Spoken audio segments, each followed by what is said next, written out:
расман муҳориба дар вазни ним сабук Мавсар Евлоев бо рекорди 15-0 зидди Дэн Иге бо рекорди 15-5 рӯзи 4 июн дар турнири UFC Fight Night. Муҳориба дар вазни сабук Арманд Царукян бо рекорди 17-2 зидди Ҷоэл Алварес бо рекорди 19-2 рӯзи 27 феврал дар турнири UFC Fight Night. Ассалому алайкум дӯстон, хушомадем ба шабакаи мо. Дар навори имрӯза барои шумо беҳтарин ва тозатарин хабарҳоро аз ҷаҳони ММА омода кардем.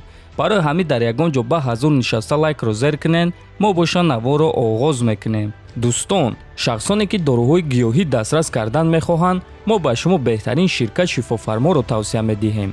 шумо метавонед доруҳои даркории худро аз ширкати Шифофармо дастрас кунед ва ҳамин гуна ҳам доруҳои даркории худро харидорӣ мекунед ва ҳам моро дастгирӣ мекунед.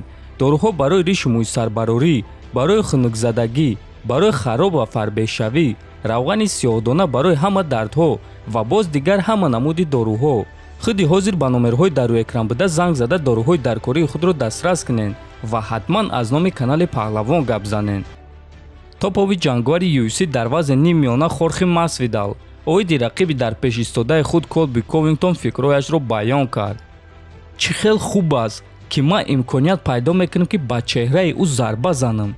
ин шахсро ман сидқан бадбинӣ мекунам ва барои ӯро задан боз ба ман маблағи хуб медиҳанд.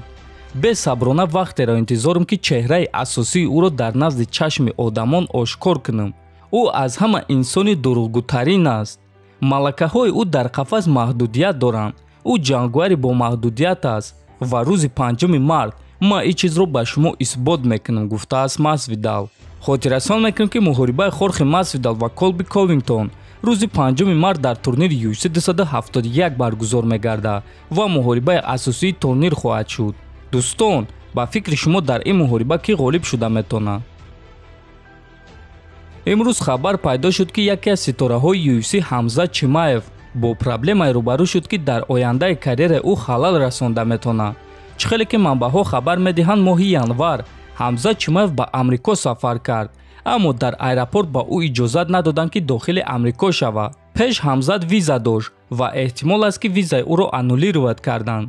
айни замон Ҳамзат Чимаев дар Таиланд қарор дорад ва дар он ҷо барои муҳорибаи худ зидди Гилберт Бёрнс омода шуда истодааст ки муҳорибаи онҳо бояд дар Бразилия баргузор гардад. ҳозирашда ягон маълумот нест ки аз чӣ сабаб визаи Ҳамзатро аннулировать карданд.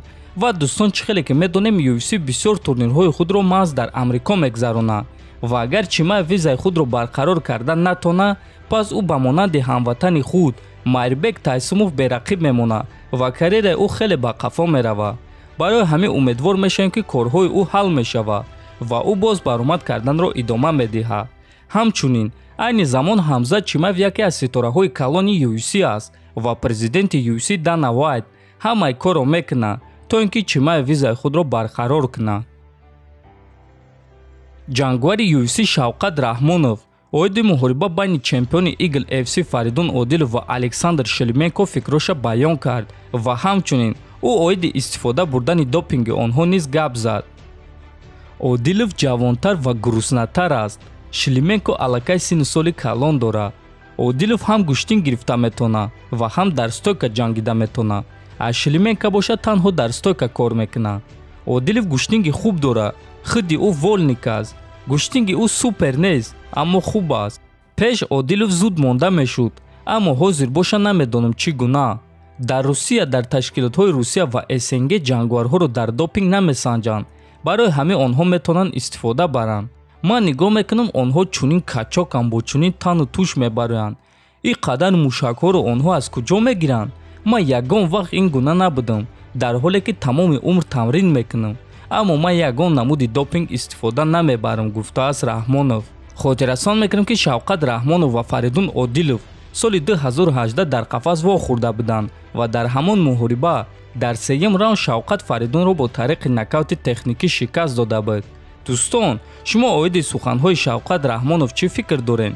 ҳатман фикротонро нависен, дар канал обуна шавен то бо зуд хонободу сарбаланд бошен.